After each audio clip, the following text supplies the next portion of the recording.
Welcome dear rockers, कैसे हो आप सभी। तो आज हम देखने वाले हैं हत्या। तो कहानी की शुरुआत में हम कृष्णा रेड्डी नाम के एक आदमी को देखते हैं जो कि स्टेट के सीएम का पीए होता है, यानी कि पर्सनल असिस्टेंट।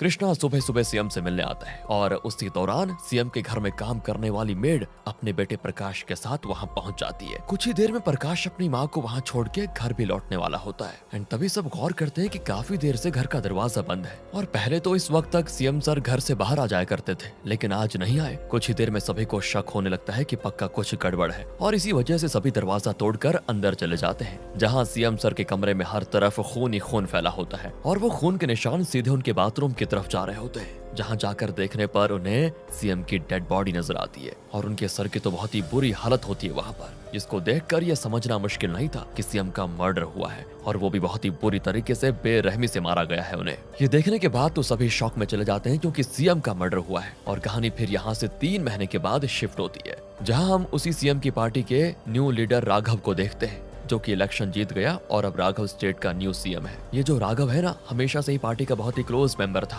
और सीएम सर उसको अपने बेटे की तरह माना करते थे। इसी वजह से राघव को भी सीएम की मौत से बड़ा झटका लग गया था, पर वो चाहकर भी उस वक्त कुछ नहीं कर पाया। पर अब जब वो सीएम बन गया है तो वो फिर से सीएम के मर्डर केस की इन्वेस्टिगेशन शुरू करवाना चाहता है। तो राघव इसके लिए आईपीएस सुधा को अपने पास बुलाता है और कहता है कि देखो, सीएम के मर्डर की सारी डिटेल्स मुझे चाहिए A to Z।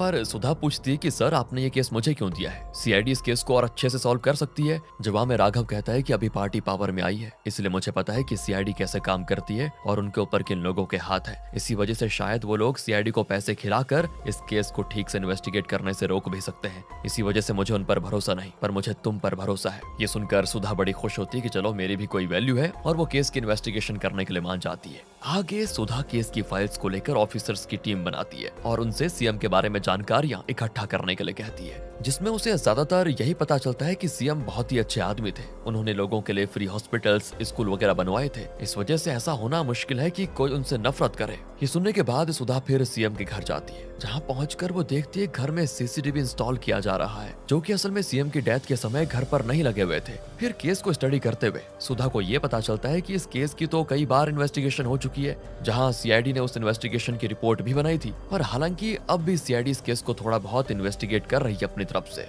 मतलब दोस्तों यह है कि सीआईडी वालों ने भी अभी तक पूरी तरह से इन्वेस्टिगेशन बंद नहीं की है। खैर, सीआईडी के बनाए हुए रिपोर्ट में ये लिखा गया था कि सीएम की मौत बाथटब में गिरने की वजह से हुई थी, जिसमें उनको दिल पर झटका लगा और वो हार्ट पेशेंट तो थे ही, इसी वजह से उनकी मौत हो गई। ये है सीआईडी की रिपोर्ट। सुधा फिर सीएम की फैमिली से मिलने के लिए जाती है, जिसमें वो सबसे पहले उनकी बेटी से बात करती है। तो यहाँ पर उसको पता चलता है कि किन्हीं वजहों से ना सीएम की फैमिली उनसे अलग रहा करती थी और ज्यादा समय वो अकेले ही रहते थे सीएम।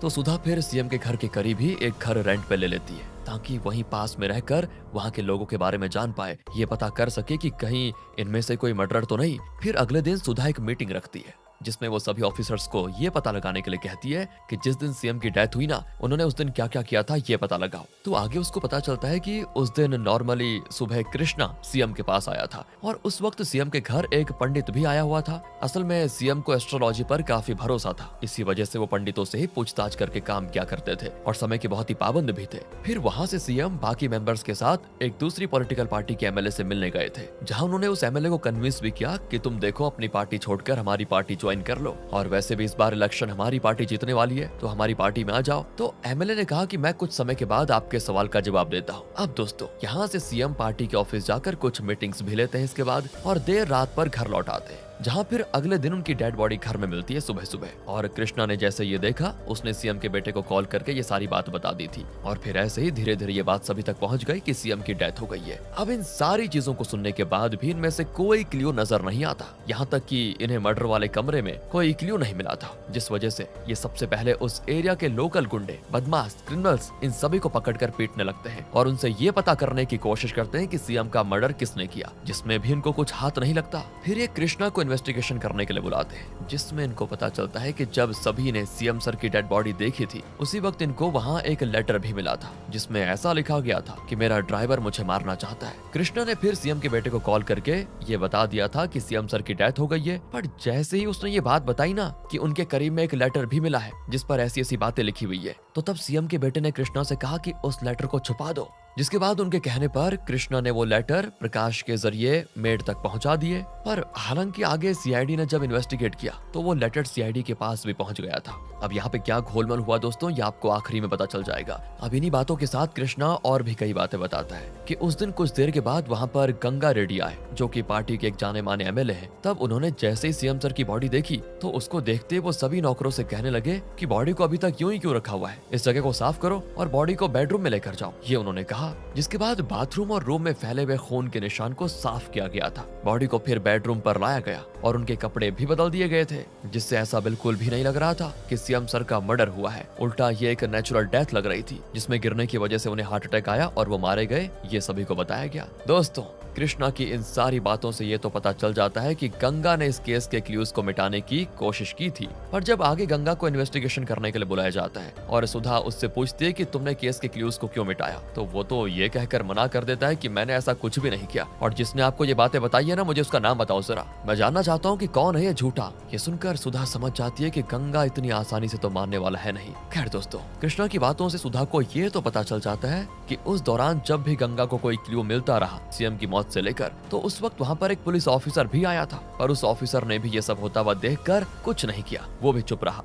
तो अब सुधा उस ऑफिसर को बुलाकर पूछती है कि जब उस वक्त ऐसी हरकतें हो रही थी तो तुमने उन्हें क्लू को मिटाने से क्यों नहीं रोका। तो ऑफिसर जवाब देता है कि मैडम, ऊपर से कई लोगों से इनडायरेक्ट ऑर्डर आए थे कि मैं मर्डर वाली स्पॉट पर पहुंचकर कुछ ना करूं, वरना अगर मैं करता तो मेरे साथ बहुत ही बुरा होता। सुधा इन बातों से समझ जाती है कि मर्डर के पीछे बहुत बड़े बड़े लोगों का हाथ भी है, और फिर वो सभी पुलिस ऑफिसर्स को सीएम के बारे में सब कुछ पता लगाने के लिए कहती है। जैसे कि एक ऑफिसर सीएम के पॉलिटिकल रिलेशंस के बारे में पता लगाता है, वहीं दूसरा सीएम के फाइनेंशियल चीजों के बारे में पता लगाता है, वहीं कोई तीसरा ऑफिसर और उसके फैमिली इश्यूज के बारे में पता लगाता है, ताकि कहीं से कोई भी क्लू मिल जाए तो बढ़िया हो जाएगा। अब दोस्तों, इसमें इनको ये पता चलता है कि सीएम की अपनी फैमिली से उतने अच्छे रिलेशंस नहीं थे, और फिर यहाँ बुलाया जाता है सीएम के पिता को इन्वेस्टिगेट करने के लिए, जिसमें वो बताते हैं कि मुझे गंगा रेड्डी पर शक है, क्योंकि एक दिन सीएम ने उसको सभी के सामने चांटा मारा था, यानी कि मेरे बेटे ने, और वो भी तब मारा था जब ये बात सामने आई थी कि पार्टी फंड में से बहुत सारे पैसे गंगा खुद के लिए चुरा लेता है और आगे आम लोगों की भलाई के लिए कुछ पैसे नहीं बचाता, तब मेरे बेटे ने उसे मारा था। साथ ही इनको एक और चीज भी पता चलती है कि सीएम का एक लड़की के साथ भी चक्कर था, जिसके बारे में सिर्फ कुछ लोगों को ही पता था। तो फिलहाल तो दो चीजें मेन है,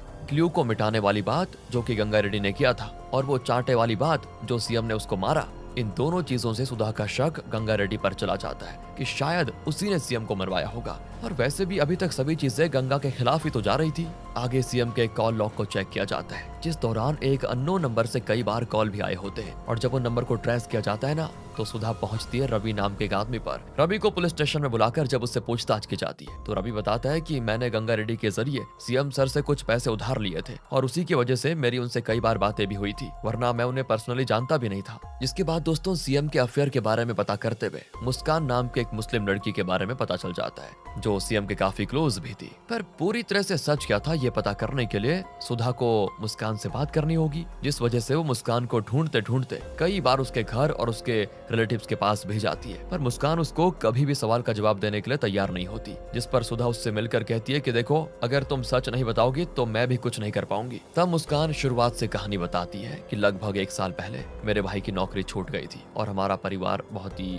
बुरी हालत में था, जिस वजह से मैं और परिवार के कई लोग हमारे रिलेटिव से मदद मांग रहे थे ताकि किसी भी तरह मेरे भाई की जॉब लग जाए। तो हमारी पहचान में एक अंकल सीएम को जानते थे, हमने फिर उनके जरिए सीधे सीएम सर से मेरे भाई की जॉब के लिए रिक्वेस्ट की, और वो तुरंत ही मान गए, जिस वजह से कुछ ही दिनों में मेरे भाई की जॉब भी लग गई। तब उसी दिन जब मैं सीएम सर को थैंक यू बोलने के लिए गई थी, तब मैंने देखा कि वो बार बार खड़े होकर सिगरेट पी रहे थे। मैंने फिर उनसे कहा कि सर आप ऐसा मत कीजिए, इससे आपकी गलत इमेज लोगों तक जाएगी। तो ये बात उनको भी अच्छी लगी और उन्होंने सिगरेट फेंक दिया था। उस दिन से मेरी और सीएम सर की बातें होने लग गई थी। काफी समय हम दोनों बातें क्या करते थे और इसी बीच हमें काफी करीबी भी पड़ने लगी। आगे जब ये बात सीएम सर की फैमिली को पता चली तो वो उनसे गुस्सा होकर झगड़ने लगे, जिसके चलते वो उनको अकेला छोड़कर कहीं और रहने लग गए। और इसी दौरान सीएम सर बहुत अकेले हो गए थे, जहां मैंने उनका साथ दिया। और फिर एक दिन उन्होंने मुझे पूछा कि क्या तुम मुझसे शादी करोगी? तो काफी सोचने के बाद मेरे परिवार ने बात मान ली और मैं शादी के लिए मान गई थी। जिसके बाद मैं और वो एक अलग शहर में जाकर शादी किए और उसी वक्त से मैं यहीं पर रहती हूँ। बाकी इस बात के बारे में बहुत ही कम लोग जानते हैं। फिर मुझे एक दिन पता चला कि उनकी मौत हो चुकी है और ये मेरे लिए बहुत ही दर्दनाक था, क्योंकि मैं उनसे लगभग रोजाना बात करती थी और अगर उन्हें किसी तरह की प्रॉब्लम होती तो वो मुझे जरूर बताते, पर ऐसा कुछ नहीं हुआ और उनकी अचानक से मौत हो गई। वेल दोस्तों, बहुत लंबा डायलॉग हो गया, लेकिन सुधा को इन बातों से ये पता चलता है कि सीएम के कई ऐसे राज हैं जिसके बारे में काफी कम लोगों को पता है। सुधा फिर से रवि से पूछताछ करने की कोशिश करती है, क्योंकि उसे किसी वजह से रवि पर शक हो रहा है। जहाँ रवि वैसे तो एक ही बात को बार बार दोहराता है, पर जब उसकी बढ़िया से मारपीट की जाती है ना, तब वो सच बताना शुरू करता है। रवि कहता है कि जो मैंने बताया था वो आधा ही सच था। असल में गंगा रेड्डी के जरिए हम सीएम सर तक पहुंच पाए और इस काम में मेरे 2 दोस्त भी साथ दे रहे थे, जिसके बाद हमने सीएम सर से कहा कि हमारे पास कुछ हीरे हैं जो हमें हमारी प्रॉपर्टी पर मिले हैं, पर अगर ये बात हम सीधे गवर्नमेंट को बताते तो वो हीरो को ले लेते और बिना किसी बिल के हम उसे मार्केट में भी नहीं बेच सकते थे, जिस वजह से हम सीएम सर को वो हीरे आधे दाम पर बेचना चाहते थे। अब इस दौरान दोस्तों गंगा भी रवि और उसके दोस्तों के साथ होता है और सीएम सर फिर रवि की प्रॉब्लम को समझकर उसे हीरे के बदले पैसे दे देते हैं, जहां रवि के साथ गंगा भी होता है। इसी वजह से सीएम को इसमें कुछ स्कैम या फ्रॉड नजर नहीं आता उस समय। इसके बाद रवि सीएम से कहता है कि ठीक है, अगले ही दिन मैं आपको हीरे पहुंचा दूंगा और इसके बदले वो करीब 1 करोड़ रुपए सीएम से ले लेता है। पर उसी के अगले दिन रवि सीएम का नंबर ब्लॉक करके उन्हें इग्नोर करना शुरू कर देता है। असल में रवि के पास ऐसा कोई हीरा होता ही नहीं और ऐसा करने के लिए गंगा रेड्डी ने ही रवि को कहा था, क्योंकि सीएम अच्छे पॉलिटिशियन थे, जिस वजह से उनके पास बहुत ज्यादा पैसा हुआ नहीं करता था, इसीलिए उन्होंने पार्टी फंड से पैसे निकालकर रवि को दे दिया था। और फिर हुआ क्या, पार्टी मेंबर्स की तरफ से सीएम पर प्रेशर आने लग गया कि वो जल्दी से 1 करोड़ रुपए पार्टी फंड में वापस जमा करवाएं। अब ऐसा गंगा ने इसीलिए किया था ताकि सभी लोगों को लगे कि सीएम भी पार्टी फंड से अपने लिए पैसे लेकर स्कैम करते हैं पैसों का, जिससे मतलब सभी का उन पर से भरोसा उठ जाए। ये था रेड्डी का प्लान और वो इसीलिए कर रहा था क्योंकि एक बार उसको थप्पड़ पड़ा था ना सीएम के जरिए, उसी का बदला लेने के लिए। अब ये सब जानकर सुधा को बातें क्लियर होने लगती है कि गंगा ने ही ये सब कुछ किया और इसके पीछे का कारण क्या था ये भी पता चल जाता है उसे।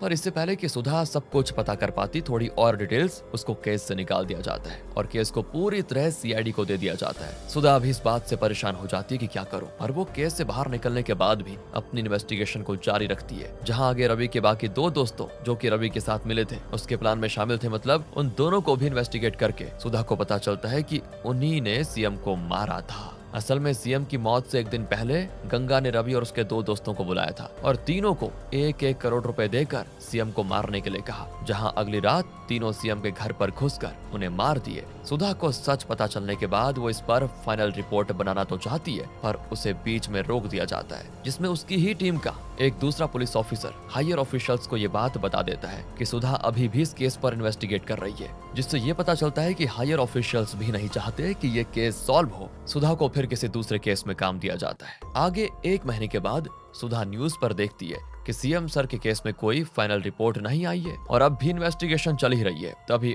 उस दिन कृष्णा सुधा से मिलने आता है, जहां वो उन्हें बताता है कि मुझे सीआईडी की तरफ से प्रेशराइज किया जा रहा है कि मैं उनकी बात मानूं और मीडिया के सामने आकर वही कहूं जो वो कह रहे हैं, और ऐसी ही बात सीएम सर की बेटी और उनका पति भी मुझे कह रहा है। अब ये क्या है दोस्तों, सुधा इस बारे में जानकर हैरान होती है कि सीएम सर की बेटी ऐसा क्यों करना चाहती है, कहीं वो भी इस मर्डर की हकदार तो नहीं। इसके बाद कहानी जरा सी फ्लैशबैक में जाती है और हम देखते हैं कि सीएम सर के मरने के वक्त वहाँ गंगा, रवि, उसके 2 दोस्त जिन्होंने मिलकर सीएम को मार दिया था वो सभी हैं, और उनसे जानबूझकर मरने से पहले एक लेटर भी लिखवा दिया था कि मेरे ड्राइवर से मेरी जान को खतरा है। और इस मर्डर में सिर्फ यही सब शामिल नहीं थे, बल्कि सीएम की बेटी और उनका बेटा भी शामिल था। तो असल में क्या हुआ कि जब सीएम के बच्चों को ये बातें पता चली कि उनके पिता की एक और बीवी है जिसका नाम है मुस्कान और मुस्कान पेट से है, तब वो सोचने लगे कि अगर प्रॉपर्टी का आगे हिस्सा होगा तो वो तो मुस्कान के बच्चे को ही जाएगा, हमारे लिए कुछ ज्यादा बचेगा नहीं। इसीलिए इससे पहले कि सीएम अपने मुस्कान से हुए बच्चे को प्रॉपर्टी में हिस्सा देते, उन्होंने गंगा के साथ मिलकर अपने पिता को ही मार दिया ताकि वो कोई ऐसी एग्रीमेंट बना ही ना पाए जिससे प्रॉपर्टी के और हिस्से हो। और इससे गंगा को भी तो फायदा था, क्योंकि सीएम के रास्ते से हटने के बाद गंगा के अगले सीएम बनने के काफी चांसेस थे, जिस वजह से सभी ने मिलकर सीएम को ही मार दिया। और इसी के साथ दोस्तों इस मूवी का डायरेक्टर ये मूवी खत्म कर देता है। इसमें अब ये नहीं दिखाया गया है कि गंगा का क्या हुआ, लोगों को किस तरह से सजा मिली या क्या कुछ हुआ, बस इतना बताया गया कि कत्ल को किस तरह किया गया था। बाकी अब आप बताइए आपके क्या विचार हैं कमेंट्स में। मिलते हैं अगली वीडियो में, ध्यान रखिए अपना। Thanks for watching.